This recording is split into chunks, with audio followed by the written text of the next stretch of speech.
In Bangladesh, students have resorted to violent protests against the Bangladeshi government. They are protesting in numerous ways, such as stone pelting, arson, damaging public property, etc. To control the angry mob, the police have resorted to water cannons,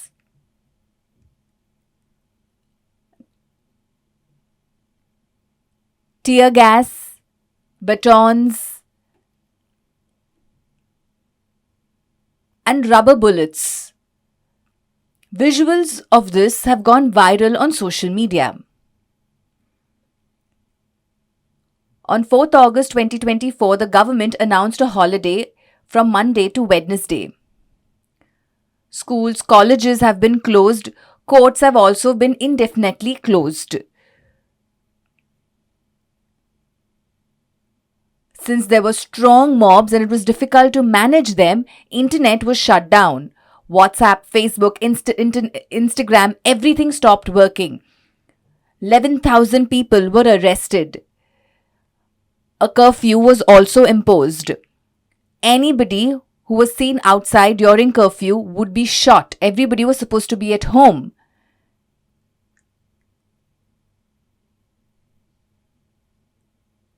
Protesters announced that people should stop paying for their utility bills and taxes as a form of boycott against the government. They asked people not to show up for work on Sunday, which is a working day in Bangladesh. Offices, banks, and factories were open, but commuters found it very difficult to travel in Dhaka as there were a lot of traffic jams. It was very difficult. There were lots and lots of problems, and many such issues occurred in Bangladesh. The students continue to protest, but what is the reason? Bangladesh Prime Minister is Sheikh Hasina. She said that those protesting were not called students. She deemed them thugs and criminals. She said that serious action would be taken against these protesters. Let me tell you the rest. Bangladesh was earlier known as East Pakistan and was a part of Pakistan. During the war, it got separated from Pakistan in 1971 and East Pakistan then became Bangladesh, a country. Then in 1972, Bangladesh created a new system called the quota system, where there would be 30% reservation in government jobs. Those who participated in the war and fought for Bangladesh's independence,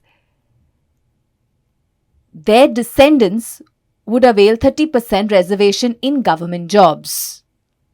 So this was the quota system. This system was put in place by Sheikh Hasina's father, Sheikh Mujibur Rahman, and has been in place for all this time. However, Bangladesh people were not happy with this 30% reservation, as it was a lot. There were a lot of protests, a lot of fights in this. Then in 2018, the Bangladesh court announced that the quota system would be eradicated. Civilians were very happy.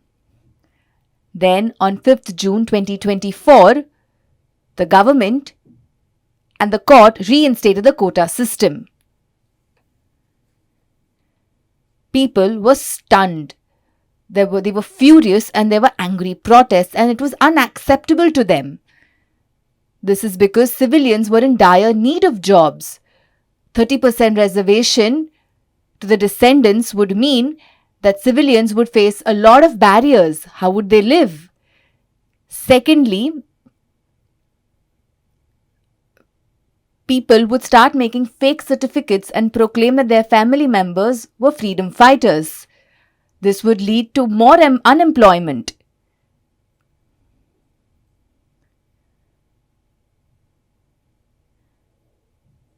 Prime Minister Sheikh Hasina was part of the Awami League. The opposition party BNP said that this was a way to foster loyalty among the party and ensure that their family members get jobs. This would mean that descendants would progress, but the civilians would suffer. This is why students were protesting. The Bangladesh courts on 21st July 2024 then announced that instead of 30% reservation, they would provide 5% reservation. Upon hearing this, the students said this was unacceptable to them and they were not placated and continued to protest. After the announcement on 21st July, on 22nd July, they announced a 48-hour suspension of the protests.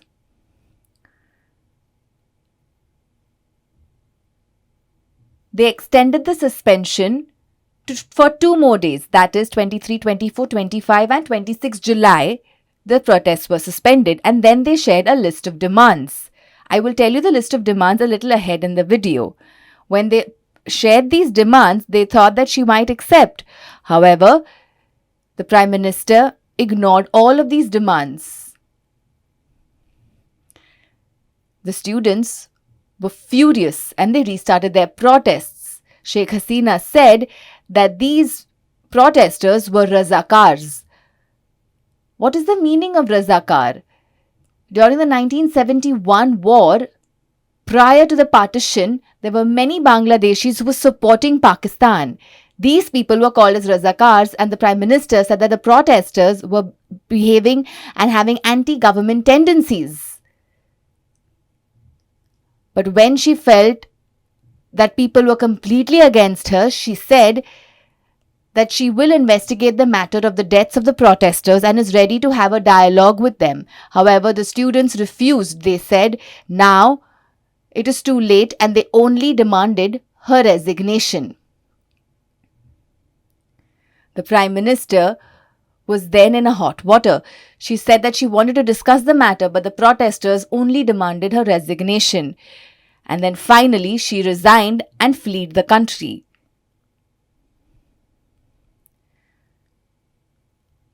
The protesting students had these 3 demands. They demanded that Sheikh Hasina apologize for the deaths of the protesters.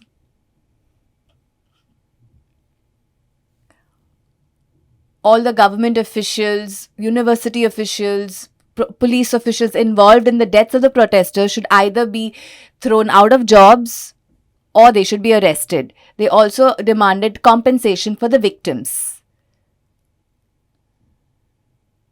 Now Sheikh Hasina's son, Sajib Wazir Joy, said that he's distraught.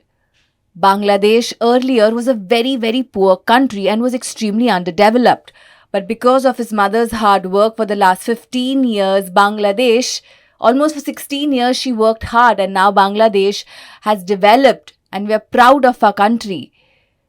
He said that it seems like the people of the country have betrayed her and he's extremely disappointed. Now what happens next? Please keep watching ISH News.